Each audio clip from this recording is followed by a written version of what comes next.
What's up, NFL fans? We're back at it with another video. Today's video is going to be about the Atlanta Falcons versus the Kansas City Chiefs. A very good game. Obviously, there's some controversial calls. But before we talk about the video, be sure to like this video and subscribe to my channel. It'll mean a lot to me. As my nose, I got to sneeze. But hopefully you guys enjoy this video and subscribe to my channel. But let's get straight to it. It was a really good game from both teams, in my opinion. It was a close game. You had you at the edge of your seat, in my opinion. And the controversial calls, we'll get to it later. But in my opinion, not in my opinion, my thoughts are always don't blame the refs. Go back, watch the film, and analyze what you could have done and capitalize on the Kansas City Chiefs mistakes, or don't do the mistakes that you're doing and you win the ball game. So I never blame the referees. So with that being said, let's get straight to the film review. And I'm not going to wait for the all 22 film breakdown. So you're not going to be able to see everybody and the routes and the zones. But nonetheless, I got to get this video out. So hopefully you enjoy. All right, here we got our first play. Nice little miscommunication. First drive, touchdown. Falcons go up 7-0. What happens here is 23. This is man coverage. Number 23 is supposed to get 7. And number 13 is supposed to get number 5. But if for some odd reason they switch or something, this is what you call a banjo defense. 23 would get number 5. And 13 would get number 7. Now, what's a really good man beater is the slot corner, which is number 5. He would run a fade route.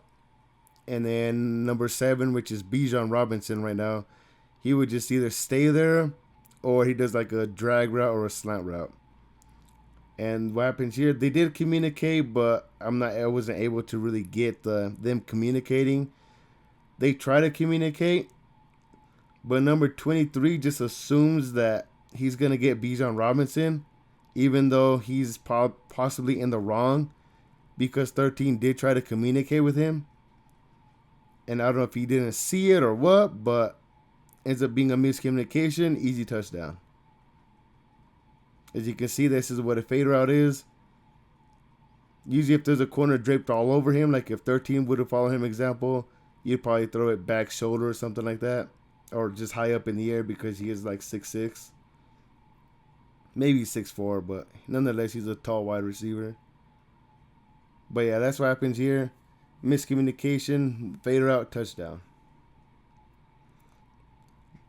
I believe this play right here is before the half ends. Pressure up the B gap, tosses it back to the cornerback, and they get in field goal range because of it. Notice this interior lineman right here over the right guard. He just bull rushes him, gets in Kirk Cousins' grill. Look at the ugly pass. And it's an interception. High awareness play right here to give it to his teammate. And they get a field goal off that. So instead of them getting points before the half ends, they end up turning the ball over. Now here, I'm just going to give credit to the Kansas City Chiefs run defense. This is what the Atlanta Falcons do. They're a zone scheme run team. So notice how everybody's kind of running. The offensive line is kind of like running. Everybody's running one way. Now what the Kansas City Chiefs did to counter that is notice the interior linemen, they don't run with the offensive line. They kind of stay squared up. So it makes it really hard for the running backs to cut back on these outside zone stretches and the zone scheme that the Falcons love doing. So heck of a job from the Kansas City Chiefs defense to slow down what the Falcons love doing, which is running the football. We'll show one more run play. And this is what they're doing all game long. Notice the interior linemen and the offensive line, how they move. Once again, it's a zone scheme. Notice how everybody's running to the left. The center tries to get up to the second level. But notice all the interior linemen for the Kansas City Chiefs. They are all squared up. They don't run with the Atlanta Falcons offensive line. So with them not running with the offensive line, There's literally no cutbacks. So I want to give credit to the Kansas City Chiefs defense for doing that. Next play right here, and this is the pass interference. Is it pass interference? Yes. I mean, it's clearly pass interference. Like, look, you can see it's pass interference. Oh, man, I got a little bit of allergies. It's 3rd and 5, though. They bring a blitz. And I would like this pass a little higher. If you pass this ball a little higher, not so low, you maybe give Kyle Pitts more of a shot to catch it. He might get drilled by the safety. He might not, because his number 6 looks like he gets in the safety's way. So I would like Kirk Cousins to give him more of a shot in the end zone here. Underthrew it. Pass interference, yes, but he still underthrew it, in my opinion. Now, if you notice Drake London here at the bottom of the screen, it looks like if Kirk Cousins waits a split second longer, maybe Drake London gets open here at the bottom. As you can see, he's wide open right here. It's a really hard pass. Nonetheless, good play call from the Kansas City Chiefs bringing the blitz. Who's this running back right here? He tried to pick him up, but he just gets bullied. Yeah, that's really interesting. A lot of things happen here in this play. The running back gets bullied. He does pick it up. Drake London, I don't know what he's doing right here. He kind of like stops right here. Look at him take a couple steps. Like, just plant that right foot right there and just make a slant route. Why he's dancing back here, I don't know.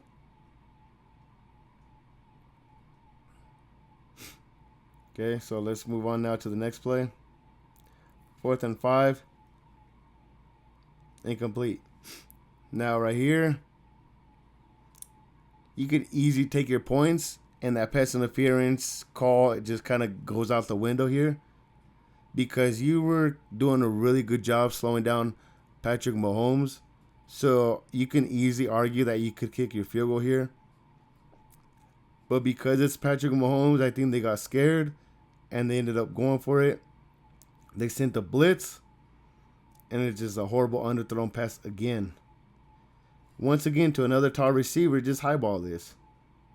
Yes, you have pressure, but sometimes you got to take those hits and throw it up high for your big receiver. And he's a good receiver too. And also the slot receiver right here, Kirk Cousins has to be aware that the defensive coordinator loves to blitz. So somebody has to be hot. Nobody's hot. Everybody's going to the first down yard mark. To the first down line, which is the yellow marker right there. Yeah, nobody was hot off the blitz. It's just really bad from the Atlanta Falcons. Like, everything was just bad here. There was nobody hot. Bad pass. And yeah, because it was just horrible. Play it one more time. You kick your field goal, you're only down, I think, like 1 point. Next play. Game sealing tackle right here from Nick Bolton. Heck of a job. Heck of a job. Snap it again. I mean, just a point of attack from the Kansas City Chiefs defense.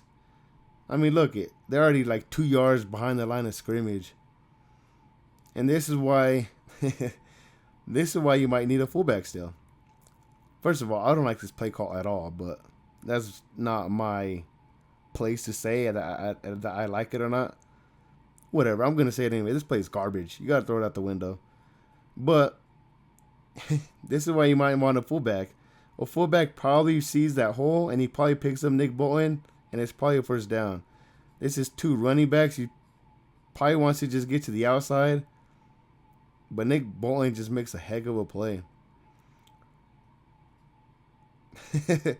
I just think it's crazy how much the defensive line pushed the Atlanta Falcons back. I mean, look, by the time Bijan touches it, they're literally no joking, like 3 yards behind the line of scrimmage.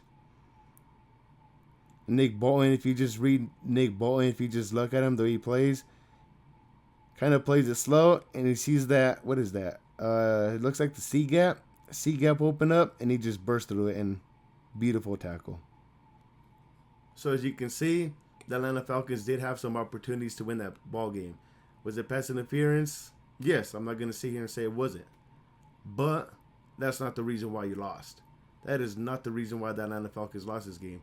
They lost because they missed on some opportunities that they had.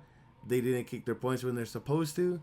Their defense was doing a heck of a job containing the Kansas City Chiefs offense. So why not take your 3 points? Why not?